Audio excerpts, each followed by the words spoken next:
forma, lo que quiero que tomen en cuenta es, primero, chicos, que este tipo de pacientes no puede tener cáncer. Una persona con cáncer no puede hacerse tratamiento. Una persona que está en estado de gestación o de lactancia no puede hacerse este tratamiento. Una persona que tiene placas de metal en su cuerpo no puede hacerse este tratamiento. Una persona que tiene stents cardíacos, marcapasos o robots en la columna no puede hacerse este procedimiento. Entonces, lo primero es que estas personas tienen. Cuando nosotros estamos hablando de la estimulación magnética transcraneal, es necesario recordar que el paciente no debe tener cáncer. ¿Ok? Cuando hacemos esto, luego de que hemos verificado que es un paciente apto para la estimulación magnética transcraneal, le vamos a hacer firmar el consentimiento informado que nos permite a nosotros realizar este tipo de tratamiento. Cuando hacemos este proceso, lo primero que vamos a tomar en cuenta es que al segundo paso, lo que vamos a hacer es una evaluación neuropsicológica clínica que nos va a permitir conocer la historia clínica del paciente. Esta historia clínica del paciente va a estar muy ligada a conocer cómo está su memoria, su atención, su concentración, las neurofunciones ejecutivas. Vamos a ver cómo está su velocidad de procesamiento, la capacidad de desarrollar sus propias actividades, la independencia, la autonomía, dependiendo a qué tipo de paciente estamos evaluando. A posterior, en una siguiente clase, vamos a hablar únicamente en el módulo 6 sobre cómo hacer una evaluación neuropsicológica clínica completa. Pero ahora, pues bien, les cuento esta parte. Entonces, luego de esto, vamos a hablar de cómo posicionar al paciente cuando ya hemos comprobado que todo está bien y hemos hecho los exámenes médicos correspondientes, porque estos parte de la evaluación física que nos dice que no tienen cáncer, vamos a hacer una evaluación de marcación tumoral. Dentro de estos marcadores tumorales que vamos a evaluar, sobre todo serán aquellos de la tiroides, con los que nosotros tenemos que ver, y también marcadores hepáticos, porque ellos son los que van a afectarse más con este tratamiento, la parte hepática. Entonces, nosotros debemos ver que este paciente esté en sus requerimientos. Además, probablemente en algunos casos como epilepsias, ustedes deben tomar en cuenta que si van a atender epilepsias, ustedes deben hacer un electroencefalograma con sus pacientes, un mapeo cerebral. Cuando ya ha llegado este espacio, luego viene la preparación del paciente. El posicionamiento del paciente es muy importante. El máximo que puede estar recostado el paciente es 45 grados, es decir, al colocarle al paciente debe estar en una silla reclinable o una camilla corte para cabeza y cuello. Ustedes han visto estas almohaditas que encontramos cuando nos viajamos en avión. Esas son las almohadas que debe estar posicionada porque obviamente el paciente se duerme inmediatamente. Con la estimulación magnética transcraneal el paciente duerme. Entonces vamos a ubicar el coil sobre el área de diana, que es la corteza prefrontal o la corteza motora, usando los landmarks anatómicos que nosotros ya tenemos el casco. El casco ya tiene su landmark anatómico y vamos a medirle en la cabecita lo que nos corresponde. Luego de esto vamos a usar de forma obligatoria la protección auditiva, porque el daño más grave que puede presentar un paciente que utiliza estimulación magnética transcraneal es ese.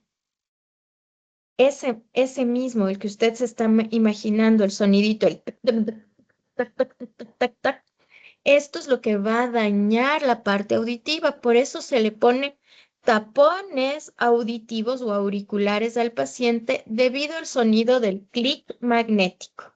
Dentro de este espacio posterior al análisis de la información, es importante evaluar al paciente para ver si es candidato del EMT. Entonces, como yo les he adelantado algo, primero vamos a ver si este paciente tiene pasos o implantes bioelectrónicos normalmente ubicados en la columna. Si estos pacientes tienen esto o un implante coclear, por ejemplo, este paciente está contraindicado absolutamente para la irradiación magnética transcraneal. Si tiene elementos metálicos intracraneales, excepto el titanio, este paciente puede utilizarlo siempre y cuando sea titanio, pero usted le debe mandar al médico. Dentro de este proceso, usted le debe derivar al médico, usted debe hacer todo este proceso de acompañamiento para que él le diga explícitamente y bajo un informe médico que él no tiene un implante metálico.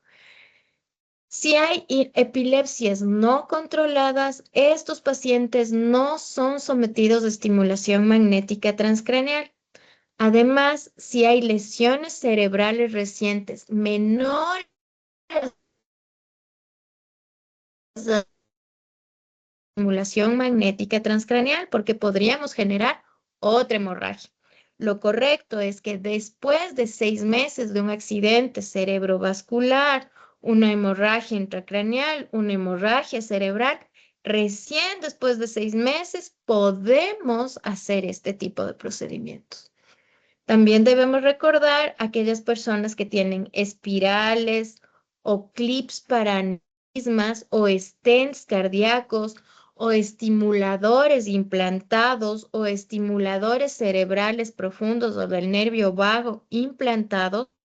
Estas personas no pueden utilizar la estimulación magnética transcraneal, al igual que aquellos que tienen dispositivos eléctricos implantados como marcapasos, bombas de fusión, implantes cocleares, no pueden hacerlo. Del mismo modo, hay personas que tienen electrodos para controlar la actividad cerebral por hidrocefalia, por ejemplo, los implantes cocleares para la audición y los implantes magnéticos que alejan las esquirlas de las balas tampoco pueden ser utilizados con EMT. Aquellas personas que tienen además fragmentos de bala. Eso sí es una cosa seria y usted no puede utilizarlos. Además, aquellas personas que tienen otros dispositivos de metal implantados en el cuerpo. Yo les decía, tengan mucho cuidado, Vero, Rodi, con los pacientes más modernos. Los pacientes más modernos dicen que usan piercings de titanio, pero lo cierto es que no todos los pacientes utilizan piercings de titanio.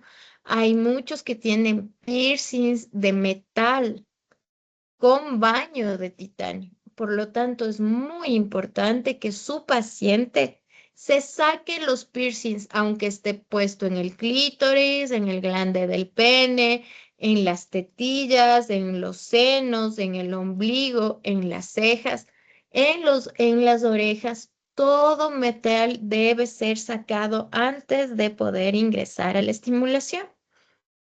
Y ya les había dicho que hay contraindicaciones relativas que debemos tomar en cuenta. Por ejemplo, el embarazo, cuando hay que evaluar un riesgo-beneficio, siempre se dice que posterior a los 6 meses de embarazo podría ser tomado en cuenta, por ejemplo, para las personas con trastorno bipolar, trastorno depresivo mayor, que necesitan una atención urgente.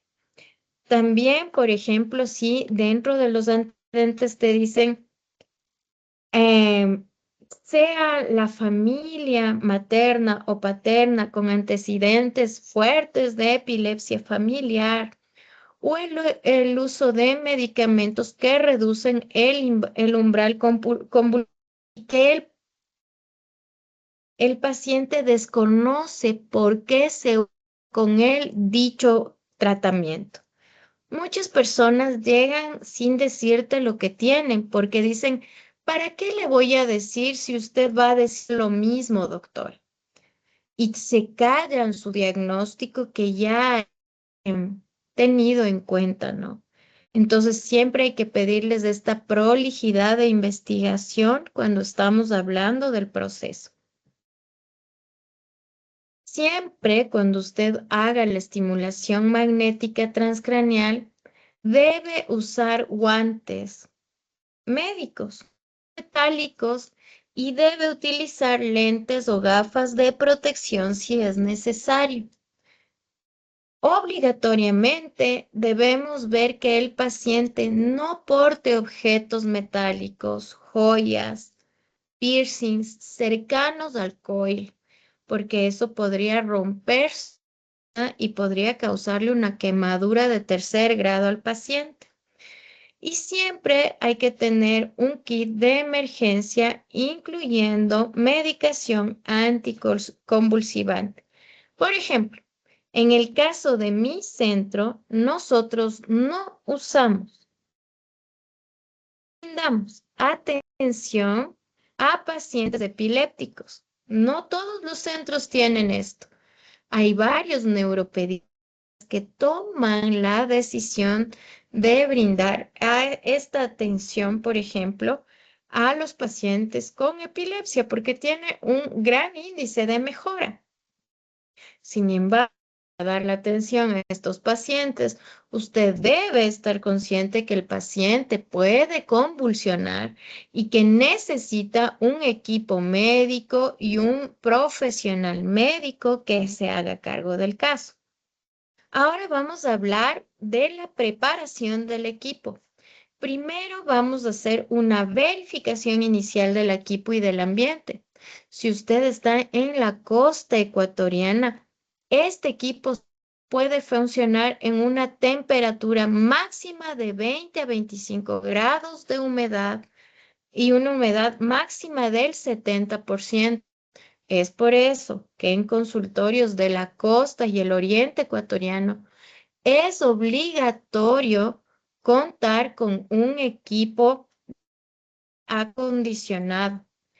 Asegurar que su equipo LeBanc esté en una superficie estable, alejado de fuentes de interferencia electromagnética, como equipos electrónicos, cables de alta tensión.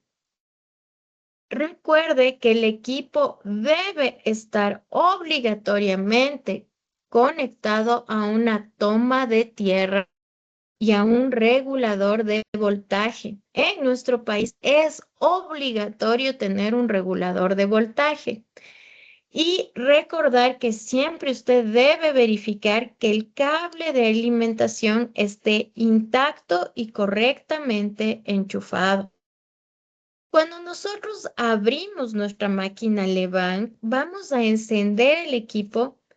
El equipo tiene algo que se llama autotest, es decir, que si algo está mal, le va a salir una pantalla roja a decir error y usted tiene esa pantalla. Si se prende, no pasa nada, pues lo hemos logrado. Hay que revisar la calibración de los coils o de las bobinas según la especificación de los fabricantes. Es decir, nosotros debemos prenderla, verificarla y con eso estamos al otro lado. Vamos a elegir el coil de acuerdo al protocolo. Nosotros los coils los elegimos dentro de la máquina, es decir, protocolo 1, 2, 3, 4, 5, 6, 7, 8, 9, 10 o 11. Inspeccionamos que no haya daños físicos ni precalentamiento y configuramos los parámetros de estimulación. frecuencia, intensidad, duración del pulso según el protocolo clínico o de investigación que nosotros tenemos. Entonces, por ejemplo, para parálisis cerebral, nosotros vamos a hacer siempre una intensidad magnética débil con un tratamiento de 30 minutos, con una intensidad que puede ir de 0 a 1 y un modo de vibración que puede ir de 1 a 3. Por el otro lado, vamos a hacer Tauret. En Tauret va a ser débil la intensidad magnética, el tiempo de tratamiento máximo 25 minutos en el protocolo estándar, con una intensidad de vibración de 1 a 5 y un modo de vibración de 0. Así será en atrofia cerebral, depresión, epilepsia. Con los niños con autismo, rehabilitación infarto cerebral, arteriosclerosis cerebral, rehabilitación del infarto cerebral lacunar, rehabilitación posoperativa de una lesión cerebral traumática, síndrome de fatiga cerebral o hiponesis, vamos a utilizar una intensidad magnética fuerte de 20 a 30 minutos, que sí va a aumentar los grados de intensidad de 1 a 2 y el modo de vibración de 3 a 5. En el caso de neurosismo, insomnio, hipertensión, vamos a utilizar la intensidad magnética débil, y en los desórdenes mentales, enfermedad de Parkinson, demencia senil, vamos a hacer una intensidad magnética fuerte. Esquizofrenia, dependiendo del caso, va a ser débil, y dolor de cabeza nervioso como migrañas puede ir en el ambiente fuerte. ¿Qué es lo que esperamos probablemente que suceda como efectos secundarios comunes? Primero puede haber un dolor local, un hormigueo cabelludo, como que si este paciente tuviera piojitos. Puede tener cefalea tensional, me duele el cuello, no puedo moverle. Puede ser uno de estos comunes que puede ser tratado con paracetamol. Podría ser un eritema local por calor irradiado.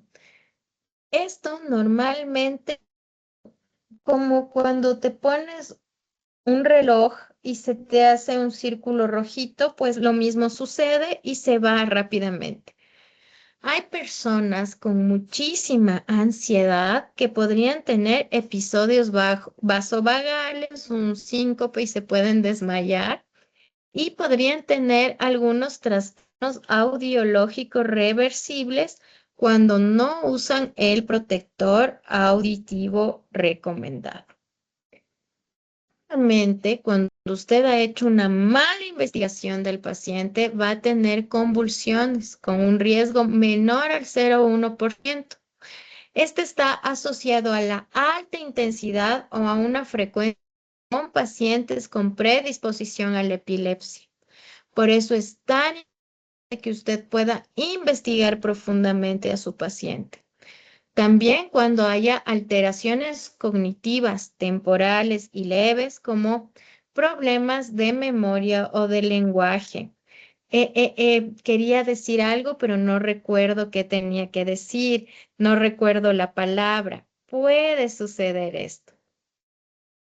También cuando no hay efectos a largo plazo, y esto es, hay un porcentaje de un 3% de la población, sobre todo en mujeres que están entre los 40 y 60 años, y los hombres entre los 45 y 60 años, que por cambios hormonales como menopausias y andropausias no podrían tener el efecto deseado a largo plazo. Entonces, eso es importante de entenderlo. ¿Cuáles son los factores que modifican esto? Primero, las variables individuales como la edad, la fatiga, la dominancia interhemisférica, el estado hormonal en mujeres y los parámetros técnicos como vayamos modificando la dirección de la corriente, la intensidad del estímulo, el músculo evaluado. ¿Cuáles son las recomendaciones para que tu tratamiento sea efectivo? Primero está el estimular al 90% el umbral motor. Es decir, la primera cosa que tú debes hacer es ponerle el casco ya, medirle en la cabecita, todo, y hacerle una ráfaga en acción alta al 90% con el modo de vibración y la intensidad 3 3 y alta de 10 segundos. Si a los 10 segundos esta persona está bien, puedes continuar con el tratamiento. Es mejor utilizar, obviamente, las bobinas focales para mayor precisión y limitar los de 10 segundos, que eso ya está protocolizado en nuestra máquina, y permitir la recuperación de 20 a 40 segundos entre series, que también ya está protocolizado. Entonces, miren chicos, cuando nosotros hablamos de la estimulación magnética transcraneal, nos damos cuenta que es muy importante que ustedes tomen esta medida de seguridad. Y la medida está orientada a cómo nosotros debemos reconocer las contraindicaciones absolutas con el paciente. Marcapasos, implantes bioelectrónicos, elementos metálicos intracraneales, epilepsias no controladas, lesiones cerebrales recientes, espirales, clips, aneurismas, stents, estimuladores implantados, estimuladores cerebrales profundos del nervio vago, dispositivos eléctricos y electrónicos implantados como marcapasos, bombas de infusión, medicamentos, electrodos para controlar la actividad cerebral, el implante coclear para la audición, el implante magnético o los fragmentos de bala y aquellos dispositivos de metal u objetos de metal que se están poniendo, ¿no? Entonces, ojo con esto, porque esto es la contraindicación absoluta. Y esta sería nuestra prohibición mayor cuando nosotros estamos hablando de estimulación magnética craneal. Yo les invito a revisar su semana 3 de nuestra aula y hacer su cuestionario 3, porque usted tiene que estar súper al día en esto, porque en este momento no va a venir a la diapositiva a decir cuándo no. Usted tiene que saber de memoria. Esto es importante. Recuerde que las contraindicaciones relativas son el embarazo, epilepsia familiar y el uso de medicación sin conocimiento que reduce el umbral convulsivo. Es decir, ¿por qué sí? ¿Por qué no? Miren, chicos, para nosotros es importante comprender que una vez que se implante el tratamiento, nosotros debemos salir del espacio, al menos 2 metros fuera del lugar donde está la estimulación magnética. ¿Estamos de acuerdo? Cuando nosotros entendemos de eso es porque probablemente nosotros estamos sanos, no tenemos un trastorno que mejorar con la estimulación. El campo magnético irradia igual por el principio de Faraday. Entonces, por eso nosotros siempre tenemos a la cámara que está viendo al paciente, pero nosotros salimos por fuera del espacio para ubicarnos, ¿ok? Entonces, sí es importante que podamos reconocer esa parte,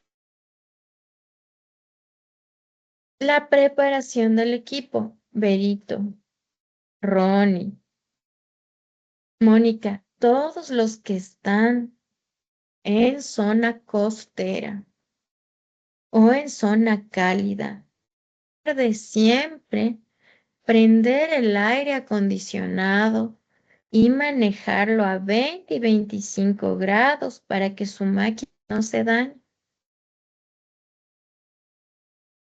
¿Ok? Eso es muy importante de tomar en cuenta. Nuestro equipo marca el error inmediatamente. ¿Qué pasa cuando hay un error en nuestra máquina? Usted debe coger, empacar la máquina y mandarla a nuestras oficinas. Nosotros tenemos que enviar el equipo a Estados Unidos y en 15 días nosotros le reposicionaremos un equipo nuevo o le refaccionarán sus partes porque usted tiene una garantía de 2 años con el equipo. ¿Sí? Si esto llegase a suceder, usted debe enviarlo inmediatamente, máximo 5 días después, máximo 5 días después. ¿Sí? Listo. Ahora vamos a hacer dudas y preguntas. ¿Alguien quiere hacerme una pregunta? Verito, quizás.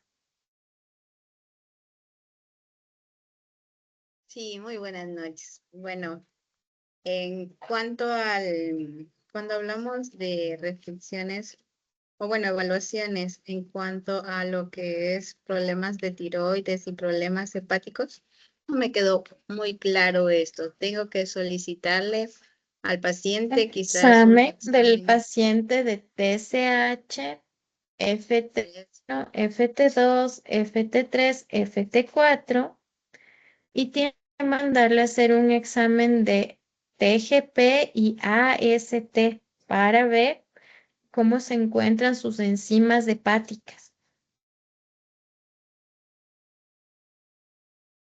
F4, TGP y ACT. Con Ujú. esto, los indicadores, es decir, si hay una persona con alteraciones en la tiroides, no puedo realizar el procedimiento hasta que esté Mira, estable. cuando hay una persona con, con problemas tiroides, primero se le deriva al endocrinólogo, quien nos va a dar la posibilidad o no de hacerle la estimulación. Porque recuerda que muchos factores depresivos o ansiógenos pueden estar sustentados en un problema fisiológico de la tiroides que no se va a curar con estimulación magnética transcraneal. Así es. Así es. Entonces, derivamos a endocrinología. Ujú. Eso. De allí no. No creo que tenga más preguntas. Listo, chicos. Entonces, ¿qué tenemos que hacer ahora? Tenemos que entrar a nuestra página de Poliestudios, leer los artículos de investigación de protocolos y seguridad, hacer nuestro cuestionario, llenar nuestro foro y nos vemos en nuestra siguiente semana.